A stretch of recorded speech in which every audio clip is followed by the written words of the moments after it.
Oh, Ben.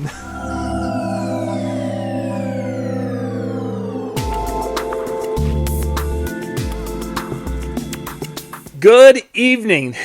We are coming to you live here from DJNTV headquarters, and it's Tuesday night with Ben Stowe, and we have the legend Ben with us. Good evening, Ben. Hi, John. How are you? I'm doing well, doing very, very well. We're back and doing another fabulous week of information, education, and confusion. Yeah. Well, that's what I specialize in. We're good at it, I guess. Yeah. We've got an interesting show tonight. We're going to be talking about cables. But before we get to that, but we've got a few things to share already with that, the irony of tonight's show. But let's take a look at our t-shirt. Nobody's going to believe you, you know. Yeah, I know. That's why I luckily was recording some of that so we can show the evidence a little bit. Yeah. Let's take a look at the t-shirt and then we'll get into our tonight's show. What do you got for us? Those who saw the Peter Mary episode will recognize this shirt. It was worn by Philip, who works at NLFX, and he noticed that I was eyeing it up, I guess. You know, apparently he felt threatened, as though I might to just take his shirt. So he went and bought me one. No, he's a recent hire here, and he's just he's just off the charts smart. He's a great guy, total geek, and I think this is. He's smarter than me, and so I think he's just trying to soften the blow that I know we've hired somebody who's probably going to put me out the pasture, so he's trying to buy me off with a T-shirt. So. Or was it when you were threatening to do the hockey thing and pulling the shirt over and?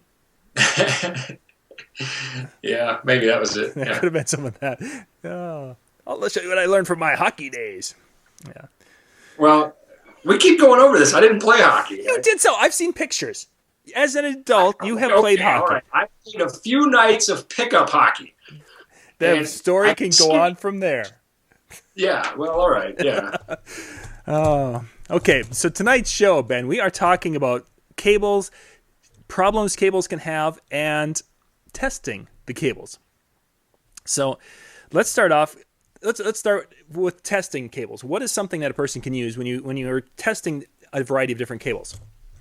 Well, as luck would have it, I have the perfect thing with us tonight, and it was in my toolbox a couple weeks ago when we did that show. And I mentioned that I think I mentioned that they're coming. Well, they're here. They are here. The latest generation of our NLFX cable tester. Dun, dun, dun. We took an existing design and we just made it a little bit better. We added the USB B to A, and this tests just about anything that you're going to find in an entertainer's toolkit. It's just essentially an overgrown glorified continuity tester. It's not testing for frequency and those sorts of things, but it does a really good job of telling us what goes to what and whether or not that connection is solid. And it's indispensable, and it's incredibly affordable. This is the sales pitch, but they're only $39.99, and we're doing free shipping on them. We do have a limited supply, and I think they're going to go quick, but we'll order more. It just takes some time to get them built. But anyway, this is the best way I can think for something everybody can have. Again, nobody's going to believe you when you tell them tonight, the story of tonight. I hope you record that. I hope you did. We did. We recorded that, and I'm going to actually. This will be our edit point where we're going to add a little bit of what we were experiencing. So let's jump to that. I hope you didn't record me in there. Yeah, you're in there. So let's here it is. All right. Oh, what happened?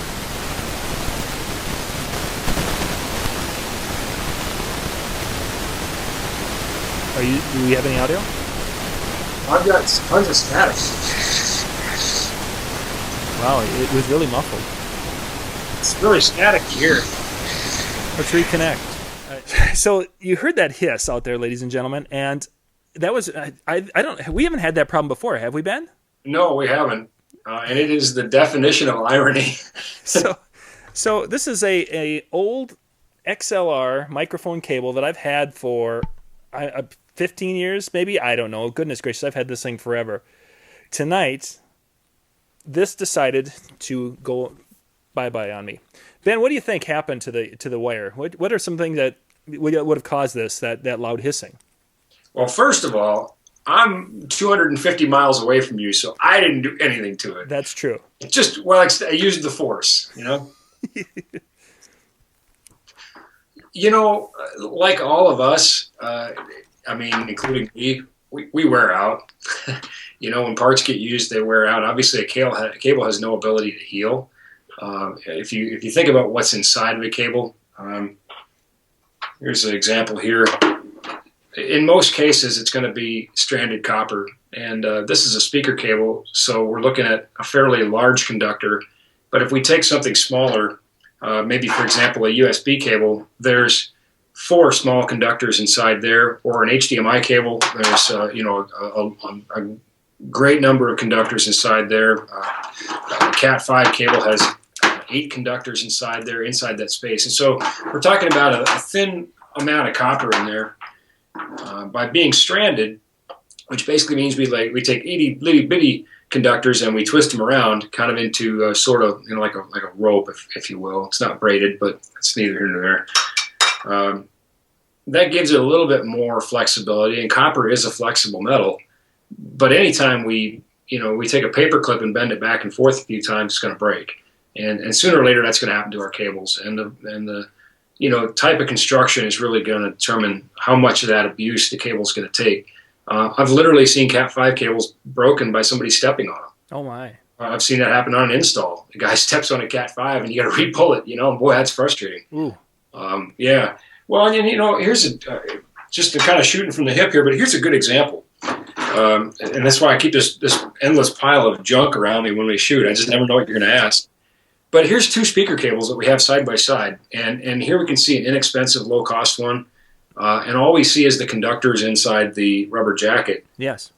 And this one here, we see there's a bunch of this fiber stuff, and it's kind of like plastic fibers in there, and that gives it a lot more strength. It's gonna hold up to crush a lot better, and it's also going to hold up to being pulled a lot better. It's going to just make this cable last a lot longer.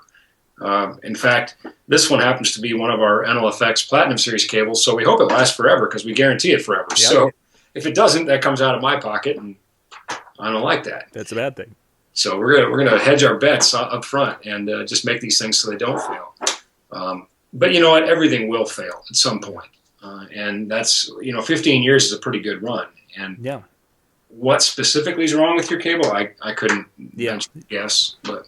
Yeah, it could be anything from, as you're saying, it's in the wire, or it could even be a connection, I suppose, inside the ends. Yeah. If I had to guess, maybe something broke with your pin 1 and your shield, and it's accepting a lot more interference. The shield isn't doing its job, but it's really hard to say. It could have been an intermittent connection. Would you like to test it? Well, actually, do you have? Say if I had one of those devices, or you had this wire there, how would you test it with that device? Well, if we take a look at this thing, basically it's got a variety of connectors on it. And then here on the LEDs, it's telling us what goes from end to end. So for example, let's do a quick and easy one. Let's take a Cat5 cable. Mm-hmm. And we're going to plug this in here. And I'll just try to tuck this around so you can see what's going on. But we can see that the green LED and the amber LED are both lit up on one. And what that means is pin 1 here goes to pin 1 here, which is what we expect. And as we move through the rotary selector, we see the same thing happens all the way across. All the way to 8. There's a battery checker there, by the way. It tells me if the battery in the unit's good. So 8, 7, 6, 5, 4, 3, 2, 1. So we say, all right, this cable's good. Good to go. That's what we expected. We expected to see 8 pins connected, and we expected to see 1 to 1, 2 to 2, and so on and so forth. Now, let's take another look at another Cat5 cable.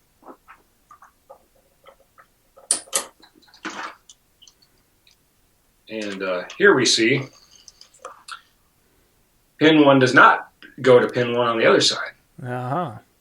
All right. In fact, we see some kind of goofy things happen here. Now these match up, but these don't. Here, these do.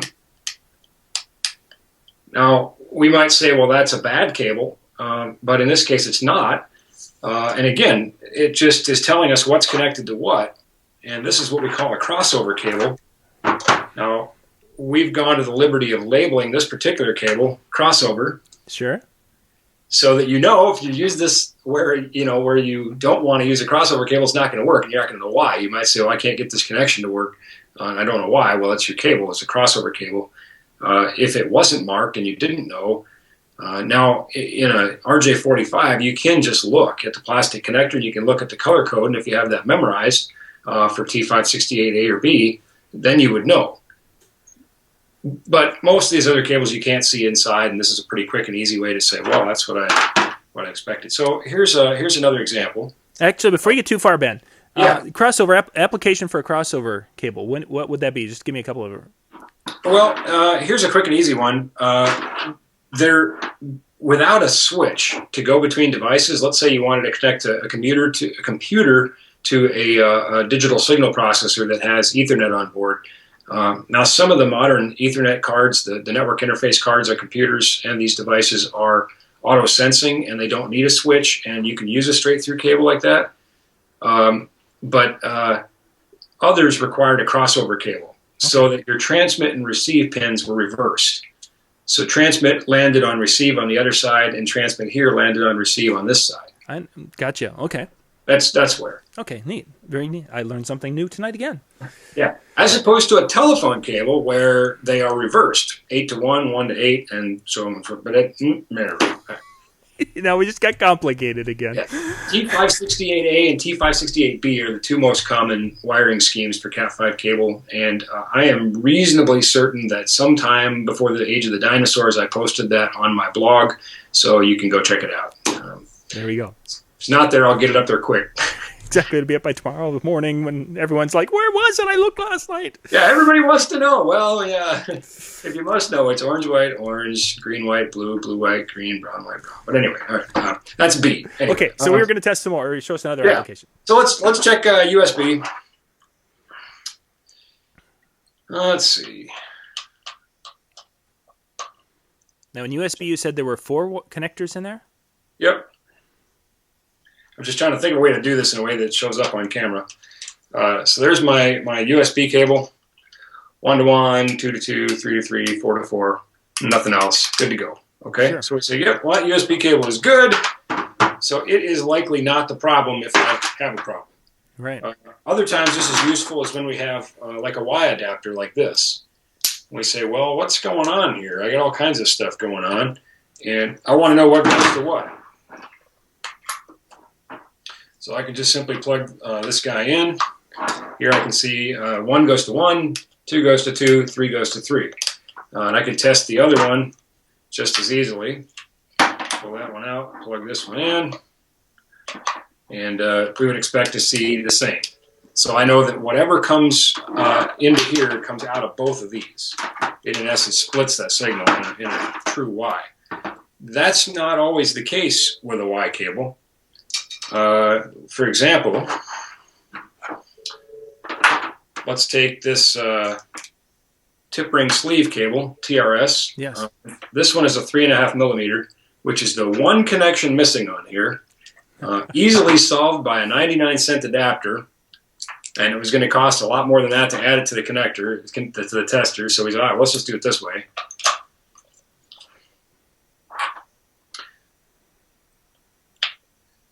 And let's see, here we can see 1 goes to 1, and 3 goes to 2.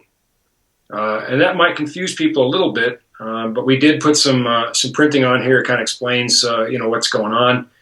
That's okay.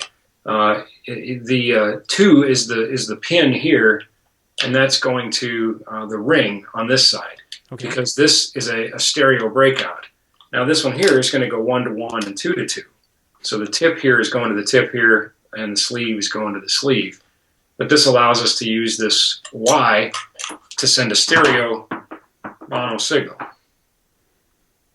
or a dual mono. Anyway. Sure. I shouldn't say a stereo mono signal. That's kind of a contradiction of terms. That would be kind of a stereo unbalanced signal or a dual mono. There we go. Stereo unbalanced sounds really quite technical. That's what we do. That's what we do. Yeah. If you can't dazzle them with brilliance, you should baffle them with big words. And here's another example of an RCA to a TS cable.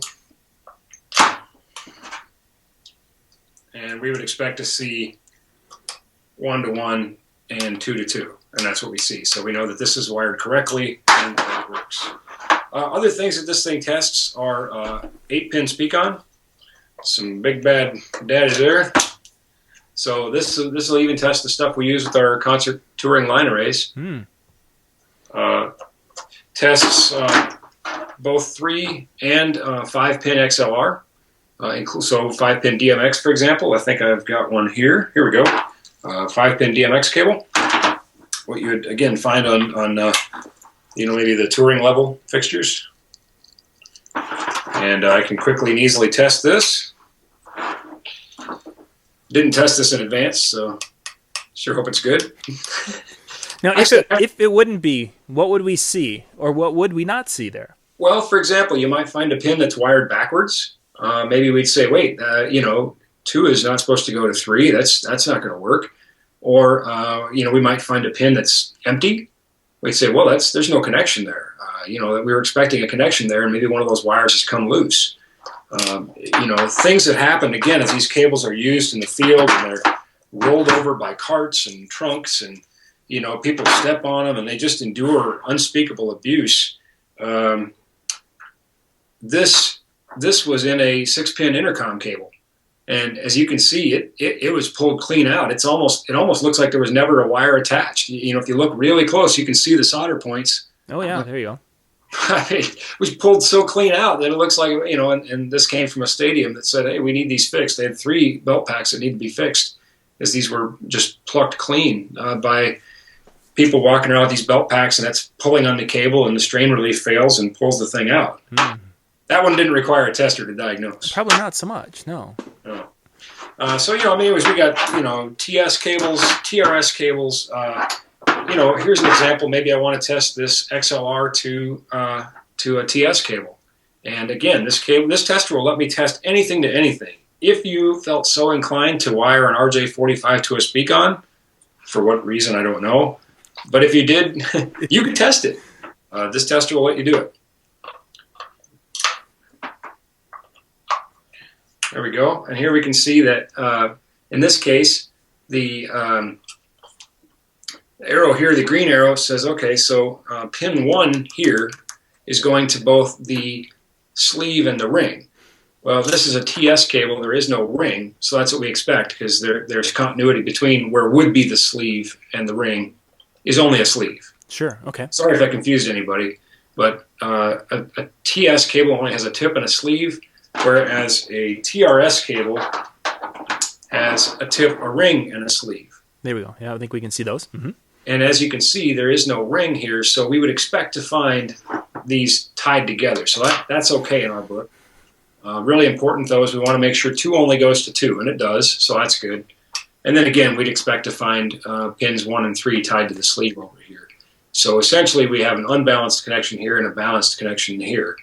And whether or not that's acceptable depends on your application. But at least you know what you got. Yeah. Golly, of course, a standard XLR cable is pretty simple. Just we'd expect to find 1, 2, 3 to 1, 2, 3. But now in a situation where we were getting so much static with this one, we might actually have like a situation where it's kind of shorting out across a couple of them, possibly, couldn't it? You could absolutely find that, and that's a pretty good indicator that there's a problem. If you see, again, we're expecting to just find on that cable that you had 1-to-1, 2-to-2, and 3-to-3. Anything else is a problem. Anything else indicates that we have a problem. Now, you diagnosed it and fixed it pretty simply by just switching the cable. So it seems very likely that the other cable is the problem. Yeah, what are you using now, by the way, that's working so good? It's this. I got this cable from this company. Where, let's see, their name is on it here somewhere. I just answer this carefully. Yep. Here it's this NLFX. Yeah, I've heard of those guys. Yeah. I don't know. It seems to work. I don't know. Shameless plug. I think they make wires. They put wires together. I don't. We put magic together. pure unadulterated magic. For those watching, I had to go and dig into my mobile show because that's where I have all of my XLR wires for the running long microphone runs and different things. So it's like, wait a second, Ben, I've got to go dig. And my show gets the B team. Yes, you had the ones that I don't take out on the road. But we're better now. We're better. Yes, we are better now. You know, it's interesting. This is total sidebar, but I think I was sort of born to be in this industry because I'm photosensitive. I almost have to wear sunglasses on a cloudy day. And I noticed this when I shot our DVDs. Of course, in the TV studio with all the TV lights, everything. And here we've got lights in my face. And if I look dark, it's because I try to keep it as dark as I can. It drives the video people crazy, but because lights bother me. But the other problem with lights is a lot of these TV lights are still incandescent. They're not halogen, and they're hot. So I get thirsty, and I have devised a way to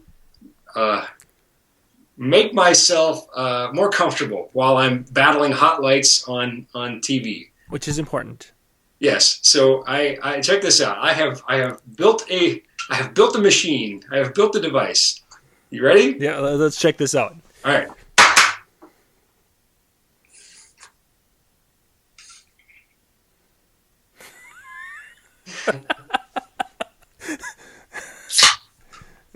Delivering Pepsi, one can at a time. Now we gotta get some sponsorship money from Pepsi. Yeah, we gotta hold it up a little bit more so they can see. Yeah, I'm not partial. I don't really care what fizzy beverage it is. So, Is this fizzy? You want my love, Pepsi? You got to buy it. That's right. That's right. So Ben, one more time, the device. Where can they, if a person wants to order that from you guys, where can they go?